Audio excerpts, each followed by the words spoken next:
Welcome back to my YouTube channel success mantra. Jharkhand में CTET की वैधता पर सुप्रीम कोर्ट का फैसला। जी हाँ, टेट वर्सेस सीटेट की लड़ाई थी झारखंड में और उसमें ऐसी बात कही जा रही थी कि सीटेट हार गया और टेट जीत गया। अब हर राज्य को अपना टेट कराना पड़ेगा। तो पूरी क्या है जानकारी, मतलब ट्रुथ क्या है और क्या फैसला वास्तव में किया गया है, तो चलिए डिटेल में पढ़ते हैं। अगर आपने चैनल को सब्सक्राइब नहीं किया तो जल्दी से चैनल को सब्सक्राइब करिए और सक्सेस मंत्रा चैनल से जुड़े रहिए ताकि सारी आपको अपडेट्स मिलती रहें और आपको जो है 100% जो है सही न्यूज़ आप तक पहुँचे। अगर वीडियो पसंद है तो वीडियो को लाइक करिएगा और शेयर करिएगा। चलिए स्टार्ट करते हैं। तो सुप्रीम कोर्ट ने झारखंड में सीटेट की वैधता को लेकर महत्वपूर्ण टिप्पणियां की हैं। यहाँ इस विषय के मुख्य बिंदु दिए गए। तो चलिए क्या क्या कहा है। पहला पॉइंट, सीटेट मुख्य रूप से केंद्रीय स्कूलों के लिए मान्य।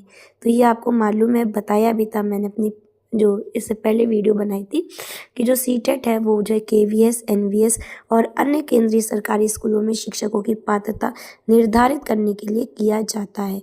वहाँ पर स्टेट का जो टेट होता है वो नहीं लगता है, सिर्फ आपको सीटेट वहाँ पे क्वालिफाई मांगता है। ठीक है, चलिए।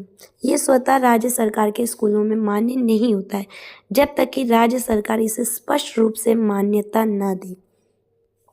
तो इसे बहुत कायदे से मतलब देख लीजिए, स्पष्ट रूप से मान्यता ना दे। मतलब जैसे आपका यूपी में है तो यूपी में जब नोटिफिकेशन निकलेगा तो उसमें लिखा होगा यूपी टेट और सी टेट, दोनों लिखें तभी सी टेट को वाले जो अभ्यर्थी होंगे वो पेपर भर सकते हैं।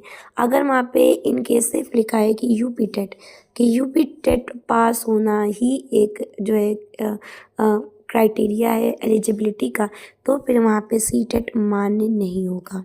ठीक है, तो ये जो है राज्य सरकार के ऊपर फैसला छोड़ा गया है कि अगर आपको सीटेट को मान्यता देनी है तो दीजिए, नहीं देनी है मत दीजिए, लेकिन नोटिफिकेशन में जो होता है उसमें आप स्पष्ट रूप से ये चीज़ लिख दीजिए। यदि राज्य अपना टेट जैसे कि झारखंड टेट नहीं कराता तो सीटेट पर विचार हो सकता है। अगर इन केस अगर जैसे कोई बड़ी वैकेंसी आई और वैकेंसी से पहले टेट नहीं हुआ है और काफ़ी जो है अभ्यर्थी जो है सीटेट क्वालिफाई ऑलरेडी कर चुके हैं, तो अब ये स्टेट पर डिपेंड है कि वो अपना टेट कराता है और फिर वैकेंसी कराता है, या टेट अगर नहीं करा पा रहा है तो फिर सीटेट को मान्यता देकर वैकेंसी में बैठने का मौका देता है कि नहीं देता है। ये सब कुछ जो है अब राज्य के पर छोड़ दिया गया है। ठीक है, मतलब इसको कंसीडर करा जा सकता है। अगर आपने अपने स्टेट का टेट नहीं कराया तो आप सीटेट पर विचार कर सकते हैं। एनसीटी के 2011 के दिशा निर्देशों के अनुसार यदि कोई राज्य अपना टेट जैसे झारखंड में जी टेट नहीं कराता तो वो सी टेट को पात्रता के रूप में स्वीकार कर सकता है। ठीक है, लेकिन झारखंड सरकार ने ऐसा कोई निर्णय नहीं लिया था, इसलिए सी टेट को इस भर्ती प्रक्रिया में मान्य नहीं माना गया। तो उन्होंने सी टेट की जो एलिजिबिलिटी क्राइटेरिया था उसमें सी टेट नहीं लिखा था और उन्होंने अपना जे टेट पे ही करा था कि मुझे जे टेट ही वाले अभ्यर्थी ही आगे वाली वैकेंसी भर सकते हैं, सी टेट वाली नहीं। तो इसलिए इस भर्ती प्रक्रिया में सी टेट को नहीं माना गया है। जे टेट ही झारखंड में भर्ती के लिए अनिवार्य था। 2022 भर्ती नियमों के अनुसार झारखंड सरकार के प्राथमिक और उच्च प्राथमिक स्कूलों में शिक्षक बनने के लिए जे टेट अनिवार्य योग्यता थी। तो वही है अनिवार्य योग्यता। अगर यहाँ पे जो है जी टेट की जगह विज्ञापन में आप सी टेट डाल देते तब तो ये जो है आपके लिए दोनों मान्य हो जाते हैं, लेकिन उन्होंने एलिजिबिलिटी जो क्राइटेरिया था उसमें सिर्फ और सिर्फ जे टेट ही अनिवार्य योग्यता रखी थी, सी टेट नहीं मेंशन किया था। इसलिए झारखंड में सी टेट वाले अभ्यर्थियों की हार हुई है, वहाँ पे सी टेट के अभ्यर्थियों को नहीं आगे मौका दिया जाएगा। जब विज्ञापन संख्या 13/2023 जारी किया गया था तब यही नियम प्रभावी थे, इसलिए सीटेट धारकों को स्वतः पात्र नहीं माना गया। भर्ती प्रक्रिया के बीच में सीटेट की मान्यता देना अवैध।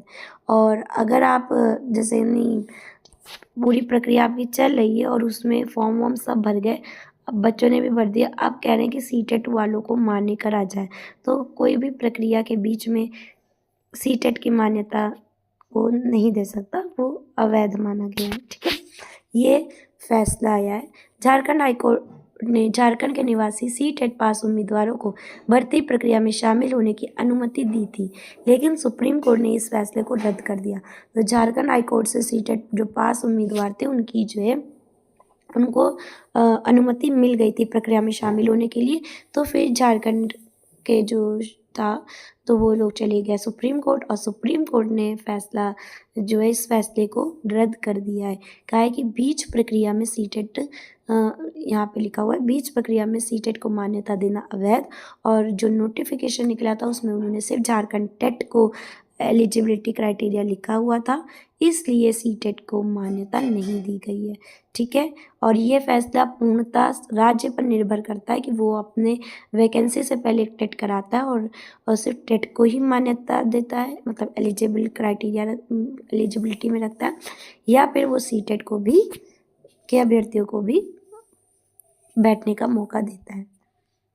कोर्ट ने कहा कि भर्ती प्रक्रिया शुरू होने के बाद पात्रता के नियम नहीं बदले जा सकते। तो सुप्रीम कोर्ट ने स्पष्ट रूप से कहा कि जो भर्ती प्रक्रिया शुरू हो गई है, अब जो एलिजिबिलिटी क्राइटेरिया पात्रता के नियम है वो नहीं बदले जाएंगे।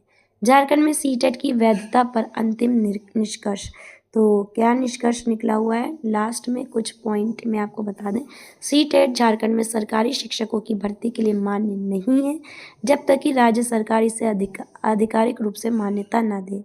इस विशेष भर्ती मतलब जो चल रही है के लिए केवल जेटेट पास उम्मीदवार ही पात्र होंगे। यदि भविष्य में झारखंड सरकार सीटेट को मान्यता देना चाहती है तो उसे भर्ती प्रक्रिया शुरू होने से पहले स्पष्ट घोषणा करनी होगी और इसे एनसीटीए दिशा निर्देशों के अनुसार लागू करना होगा। ठीक है, अब जो सीटेट और टेट का जो मामला आया है सुप्रीम कोर्ट का, ये तो झारखंड की बात हो गई। ठीक है, अब जो सीटेट और टेट जो अदर स्टेट के बच्चे परेशान हैं कि हमको बैठने का मौका नहीं मिलेगा, सिर्फ मतलब सीटेट के आधार पर वहाँ का टेट भी क्लियर करना होगा, तो उनके लिए ये चीज़ है। हर राज्य के लिए ये है कि राज्य सरकार सीटेट के आधार पर यहाँ पर या अपने यहाँ के टेट के आधार पर भर्ती कराए, लेकिन विज्ञापन के समय स्पष्ट करना होगा। विज्ञापन जब निकलेगा तो ये स्पष्ट लिखा होना चाहिए कि एलिजिबिलिटी क्राइटेरिया क्या, स्टेट का टेट या फिर सीटेट भी। अगर स्टेट का टेट मेंशन है, सीटेट नहीं मेंशन है, तो जो एलिजिबल कैंडिडेट होंगे वो स्टेट टेट ही दे वाले बैठेंगे। अगर दोनों लिखें तो दोनों एग्ज़ाम दे सकते हैं। तो ना सीटेट की जीत है ना सीटेट की हार है। फैसला पूर्णतः झारखंड पर लागू होगा और बाकी स्थितियां जैसे पहले थी वैसे ही अब भी, बस स्पष्टीकरण मिल गया है और उनको स्पष्टीकरण अपना देना होगा विज्ञापन देते समय कि आप एलिजिबिलिटी क्राइटेरिया में क्या चीज़ जो है अपने स्टेट का टेट रखना चाह रहे हैं या फिर सीटेट रखना चाह रहे हैं। ठीक है, आई होप आपको वीडियो इन्फॉर्मेटिव लगी होगी। अगर आपको वीडियो पसंद आई है तो वीडियो को आप लाइक करिए, शेयर करिए, और चैनल अगर आपको बढ़िया लग रहा है तो आप इससे जुड़ सकते हैं। चैनल को सब्सक्राइब करिए और सक्सेस मंत्रा चैनल को ऐसे ही प्यार देते रहिए। Thank you for watching.